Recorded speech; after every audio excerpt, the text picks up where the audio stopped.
Paul, your first proper official day in the job, it's already very hectic. How are you finding it at Accrington Stanley? I'm delighted. I'm just looking forward to getting started. Do you know, it's been a few years since I've been back involved at this football club. I'm delighted, I'm proud and delighted to be back involved.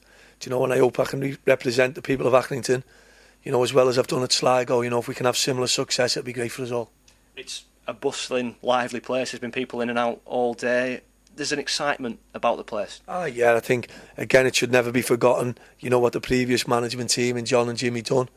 I think they'll always be the most welcome people back at this ground, coming to watch games and in the bar. But we've got to move forward. Do you know, as a club now, we've got to move forward together.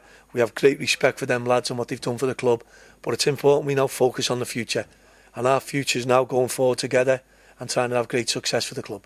What kind of a reception have you had from the players? Obviously, you were on the bus yesterday on the way to Rotherham. Yeah, and they're very disappointed after the result, you know. But, you know, I think when people get to know me well, you know, we don't like losing football games. We never will. You know, but we accept it. We want to move forward. Losing's part of, you know, the process of sport, and someone has to lose. So we'll accept the defeat. We'll move forward. And while the lads wanted to impress me last night, there's plenty of time to do that. As Liam said after the game last night, the biggest frustration is that everybody knows they're a lot better than that. Yeah, of course they are. You know, it's the nature of the game, and there'll be a transitional period from John and Jimmy moving on, and Joe and the lads. Do you know, to myself coming in and Liam, and obviously it's a new voice for them. You know, and some lads will be very close to John and Jimmy, and it's a little time of mourning sometimes. Football, it's a funny game like that. So we've got to be respectful to everyone. You know, we do the changeover. Do you know, with plenty of dignity, you know, and the right qualities.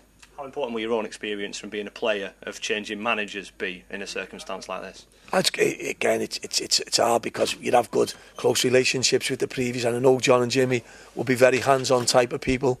They kick every ball for the club and the players, do you know, and they basically love them like their own children.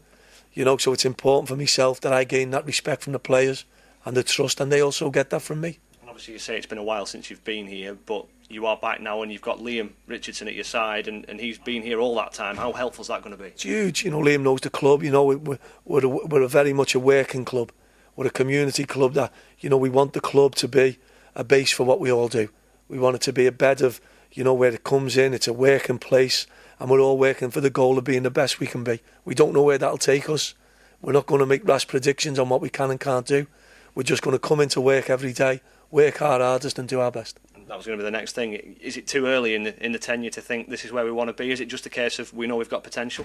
We have got potential. We're a great football club. You know, we're also within the boundaries of other really big, good clubs. And what we want to be, we want to flex our muscles. And we don't want to just be this little club in between Burnley and Blackburn. We want to be Accrington Stanley, and we're proud of what we are. We saw this morning from the attendance at the press conference, this club's name alone draws people in. Yeah. Is it a case of getting the football and the infrastructure to match that? Yeah, without a doubt. That's all we're going to try and do. You know, we've got good players at the club, we've got young lads. We've always produced players here. John and Jimmy have a record for just producing players. You know, over the last 12, 14 months, they've lost as many lads as they probably brought in. You know, so within the boundaries of Manchester, Yorkshire, Liverpool, you know, Lancashire, all these places, there's footballers. Mine and Liam's job with the rest of the staff is to find them, unearth them, and give them a platform to play. On a personal note, have you changed since being in management and being over in Sligo from the player coach that we saw here a few years ago? No, not at all. You know, I think you realise that we're not going to change referees no matter how much we shout at them. We still shout at them a lot. Do you know, but you try and mature yourself. Do you know, and if I can mature well, you know, and I can look at what the things I'm not good at and try and be better at them, I'd like to think I've got a bright future. Will you be really hands-on in terms of training? Because I know when you were here last, you did all the training. Yeah, I would like to think we're going to be hands-on. We want the lads to improve and get better. It's important we're there. We give them a focus of what we're trying to do, and they can lean on us for help and support.